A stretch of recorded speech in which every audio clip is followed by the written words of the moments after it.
Balik surau. Ini lampu DIY sekarang RM2 pun, yang ni pun kalah. Tapi ini full service Brompton MK2. Okey, beza MK2 ni, dia punya tapak stand post dia lepeh macam ni tau. Sama juga dengan macam ni. So kita dah kenal lah. Ini MK2, maksudnya tahun 2001 ke bawah hingga 92 tak salah aku ni. Okey, condition basikal ni memang terbaik lah. Memang baik lagi. Tapi ini condition lepas aku servis lah. Jadi memang nampak berkilat-kilat sikit. Okey, dia punya ni sama je. Dia punya tempat welding ni memang sama je, tapi beza dia boleh nampak dekat sini. Okey, dia lain. Dia lepeh macam ni. Kalau tengok yang okey, yang ni dia tebal nampak. Ni pun nampak dia lain. Dia tebal. So itu beza MK2. Lepas tu selain tu dia punya part lah. Tengok dia punya part ni memang part lama lah. Dia punya part lama. Ni memang dah ready dia punya dynamo ni. Okey, aku seronok main dynamo ni ke apa. Masa kecil dulu dia teringat balik lah dynamo kecil-kecil.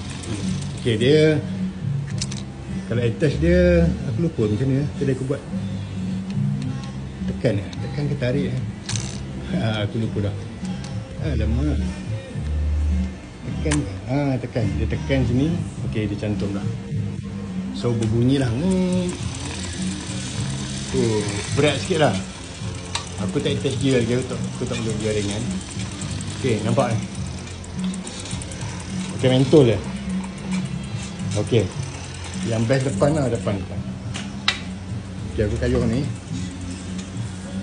Balik awal bang. Balik surau. Ini lampu DIY sekarang RM2 pun, yang ni pun kalah. Tapi ini original lah. So kena bawa laju lagi terang. Korang turun bukit ni, dulu memang suka turun bukit. Dia jadi macam spotlight terang. Tapi jenuh lah nak kasi bagi laju.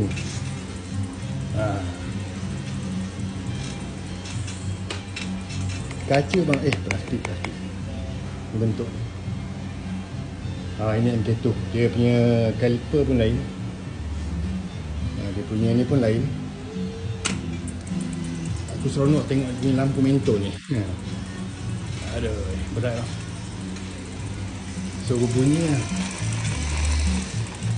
Okey, itu dia. Brompton MK2. Aku rasa dia tahun 1992. Pasal dia dulu tak ada siri number. Ada siri number tapi tak ada tulis tahun tu. Aku tak tahu. Jadi 1992. Kalau tak salah aku orang cakap 1997 macam tu kot. Tapi